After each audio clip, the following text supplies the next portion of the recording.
Welcome back to Games Revealed. I'm James and also Brink, and we are one. So today I want to talk about something that's been in the works for about a month now. So I wanted to create a starter PC, build a starter PC, that is, get the parts, and I'm not actually going to be building this. This is actually the fun part. We're going to have a fan of Games Revealed build this PC. This is a giveaway. They don't have a PC, they have a Switch. They're waiting for their Steam Deck, which is going to be in a year. And I figured we as a community could get together and build them a PC. And we're going to get some photos from them later. But I'm going to go over all the parts, why I went this route. It's a $600 budget. Inflation kind of caused it to go from 500 to 600 in my opinion. Some parts are just getting a little bit up there in price, but you could still build a computer at 500. You're just going to be getting, you're going to have to find really good deals. You're going to have to really skimp on maybe some things like the power supply. I'm not willing to do that. But before we get into this whole process, this is going to be a fun video, so make sure to watch the whole thing. And also, I understand this is a very opinionated thing. It all depends on kind of what you need. We're going to go into upgrades after my price list, so just wait until you get to at least the price list before you comment, and I'll try to explain the choices here. So before we get into it, make sure to like, subscribe, bash that bell with your crowbar. Now, let's get into it. So first up, we're going to talk, I'm going to kind of put this into importance in my opinion, especially for budget. So with $600, it's not a lot of money in today's world, in my opinion, for building a PC that does well. Well, the most important part in this is going to be the CPU. And in this case, we got an APU, and we'll talk about the CPU part first, just real quick. But this is the AMD Ryzen 5 5600G. And the reason I went with this is it was a budget friendly, and it was under $200. And it has the CPU, which is going to run well with 6 cores, 12 threads, and it's going to do well for most gaming needs and even desktop development, whatever needs you need. It's a budget. Remember, it's a budget. It's not going to be, you know, it's not $1,000 CPU, but this is going to get the job done for most cases, and it's going to be a good choice for a starter. Now the CPU, nothing special. It goes up to 4.4 gigahertz, and just in my research, this is just a good starting point. With the APU having the graphics card built into it, it's going to be an equivalent of like a 1030, I believe, which is not very powerful. It could even be a little less than that. You're going to be playing games, if it's modern, very intense games, you're going to be playing at about 1080 on low settings. If it's a couple years ago, you could do about 1080 at medium settings. Now, the reason why this is a hard one for me, because with those kind of results, I would never go the APU route. I would always go dedicated. The problem is that we're just about into a good place with GPUs, and we're going to talk about that a little bit later with the upgrade paths and all that. But for now, this is good until we have better priced GPUs and or the new line comes out and availability, because crypto kind of going down with mining. That's going to help. This is a good start, and it leaves room for upgrading into a dedicated, and this will still support it greatly. So yes, the most important part in my opinion, also one of the easier ones to pick out, and I think this is going to do well. Maybe we'll do a mid-range PC or even a more badass PC in the future, but this is what we're going to do for now. And the next part I think is the most important is the PSU, the power supply. And the reason why I say that this is important is because I've had the most issues with my computers with power supplies and motherboards. And so I found that if I spend just a little bit extra on the power supply, I can really expect this to run well. Now with that, there's failure rates with everything. There could be failure rates with even this one. I find that the chances go down a lot more when you go with a good name brand. But if you want to make this cheaper, you can always go for a $40 version of a 650 watt power supply. You're not going to get the gold, which is really important. I think getting gold or platinum is important for just the health of your PC and also your parts. It's just gonna a more healthy current will get to your parts, and the chances of your power supply going out goes down, which can also cause fires and all that. But that, you know, that doesn't, it's not a very common thing. It's just, that's why when it comes to energy, I'm really concerned, and that's why this is important. Now, why the 650 watts? It's because of price, of course. I want to go higher, and we'll get into the upgrade path with this. If you want to spend a little bit more than the 600 and get something more future-proof. This is future-proof enough if you're going to be sticking with low, mid to mid graphics cards in the future. But beyond that, you're going to be needing something more powerful than this. So, yeah. And I really like EVGA. I've had really good luck with them, but Thermaltake, and Thermaltake's been decent. And then Seasonic is probably my favorite brand, to be honest. They've really done really well. Now, next up, I think importance-wise is the RAM. And I went with the Vengeance LPX Corsair. I've gone through a couple different brands of RAM, but Corsair has always seemed to be a decent brand that I've always had I haven't had compatibility issues with, because when you're buying the motherboard and the CPU, you need to take into account RAM compatibility, even in today's world, which is weird that we just can't get this compatibility thing down. But this is highly rated for the CPU, GPU, or MOBO that I got, and should work great. If it does not, I will let you know, but I have not had issues with this type of matchup before. So it's a 3600 megahertz version. It's supposed to pair best with this CPU. And then also it's 2 sticks of 8 gigabytes, totaling 16 gigs of RAM. This is great for a starter. I would not recommend going anything lower. I think things are getting just a little, we like the multitask just a little bit too much these days. Even the Steam Deck right here has 16 gigs in it, and it's not, it's meant to be, you know, a pretty low budget PC on the go with power restraints and all that, and they still stuck 16 gigs in there. So I definitely go with this. We do have an upgrade path later down the road in this video for the RAM, because you might want a little bit more for certain reasons. So next up is the motherboard. I went with actually a refurbished one, which is a first.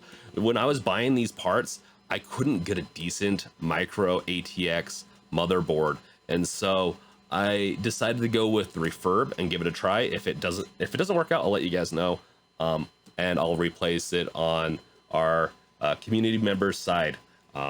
Just a shout out to Spicy. I haven't really said their name, but I don't want to get, you know, too into revealing who it is. I guess you could always check out our Discord channel, Discord server with all the channels, and say hi to Spicy there. I guess he's very active there. So with this comes, like, you know, it has Wi-Fi. It has I believe has one M.2 drive, and then it's got Ethernet, 4 ports, 4 RAM. You want to typically stick, I believe, with like AMD with this type of APU with 2 sticks if you can, and I'll talk about that a little bit more in the upgrade path. And then it has a slot here for a video card.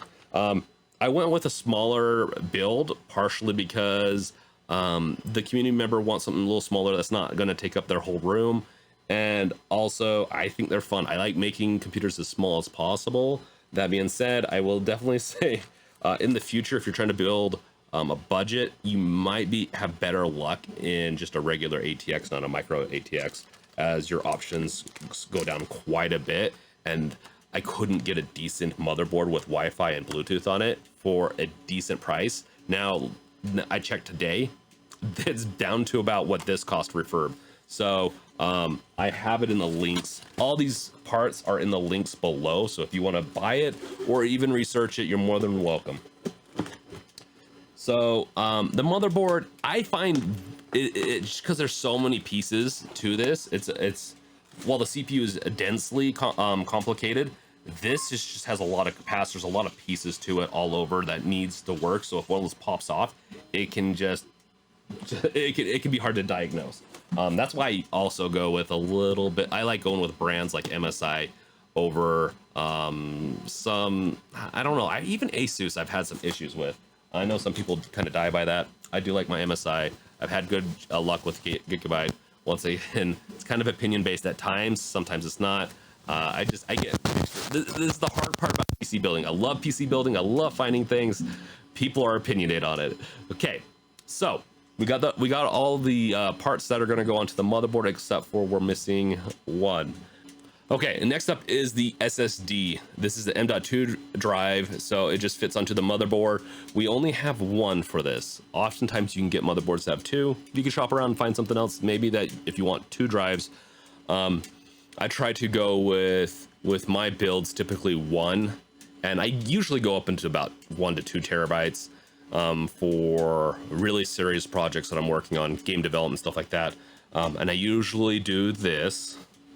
I go with a hard drive for my game, just the games I'm going to play.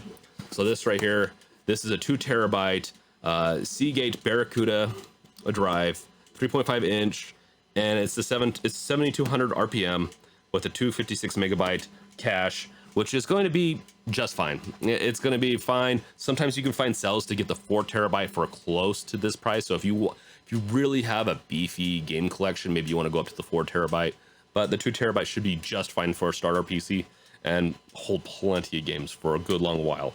So space wise, it's hard with this type of thing. This is mainly going to be used for the operating system and anything that just needs like applications that, like, let's say Chrome, all that jazz. It's going to be used for that. Whereas, you know, games, media, whatever, for the hard drive. Okay, so we got a lot of this stuff out of the way. There's one last thing. Where's it all gonna live? Is it gonna live in the box back there? We're gonna stick it in that box and just, you know, do one of those cardboard box builds. Those are fun. I've actually done one of those in the past. No, we're not gonna do that. If you really need to cheap out, that's the thing. I don't know if I recommend it this day because fires and all that, power supply, but if you really need to cheap out, there's a lot of different ways you can go about cheaping out to really make the cheap, because like in this build, the case cost about $70, $80. You can go cheaper than that. I want to make sure that it was aesthetically pleasing. That's why, like I said, you could compromise, go to $500 and maybe, you know, get a better get a graphics card added. There's a lot of different options. There's a lot of things that you can move around, but this is a starter PC for a community member, and I plan on them hopefully upgrading in their video card, putting a video card within the next year into it so they get the best performance they can with this. Now, this is the case I got. I originally was going to get something else, but it was back ordered for a long time, so I wanted to try something new, I guess. The Vitro case, and it's micro, and you can look it up. I'll have links to it.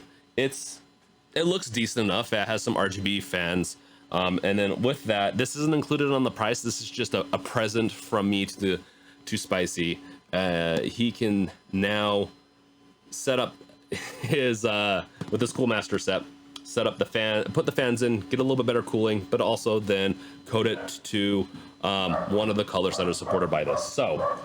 And don't mind the barking dog. He's also just excited about this build that we're making. So yes, enjoy. And it also has a remote, so you can change the colors and all that. Sometimes they can be a little finicky, so hopefully you look out there. Okay, so with that all said, we've covered, I believe, everything that needs to go into this PC. There are a few things missing. The monitor, the keyboard and mouse, and then some, you know, a tool like a screwdriver. Well, you need a screwdriver, not like a screwdriver. You need a screwdriver to assemble the PC. Those are what's kind of missing. But with this type of build, I kind of figured like with Spicy, they have a TV, a spare small TV that they can use, which is going to work out great in the beginning. They can upgrade into a new monitor later down the road, and then also keyboard and mouse. I didn't go that route because it's so opinionated, but I do like Logitech. I do really like my my G502 Lightspeed. I don't use the Lightspeed portion of it, but I do like it. I also like my Razer keyboard, but I'm probably gonna go with something else in the future. I'm not sure yet. That's one of the reasons I didn't include this also, is that sometimes people just have keyboards and mice on hand, and this is one of those things where I can post, if you want, in the comments some recommended keyboard, mouse, monitor setups, but that might be just for another video down the road. Now, let's get into the upgrade paths. The upgrade paths, this is the one that's going to be a little interesting because this is a pretty low performing PC. It's an APU, it's a built-in GPU. You're not going to get the best. So depending on your needs, if you want really like good gaming performance, if you want a better future for just the case and the power supply, or if you want to be able to multitask more, RAM is that's going to be the key portion. So let's go into the graphics card first. If you really want to game at your best, I mean, you could always, like, I don't know if getting a 3090 is going to pair well with this CPU, especially in the future where games are going to get a little bit more CPU intensive. But I do have a couple of choices here that are going to pair fairly well for this and should set you for a good couple of years down the road. And then you can either upgrade, because also we're at the tail end of like AMD's CPU cycle, so they're going to be upgrading their socket.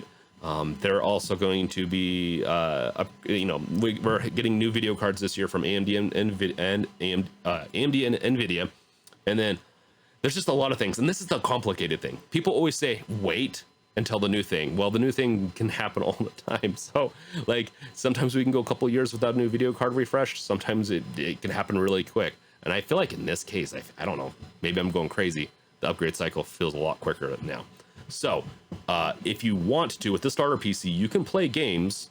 Most of your games you can play at a decent setting, and it will work fine. Now, if you're doing online games and really intensive, need those 144 hertz plus refresh rates, then maybe you want to get one of these cards. So Nvidia 3060 Ti, the AMD RX 6600 XT, or the 6700 XT.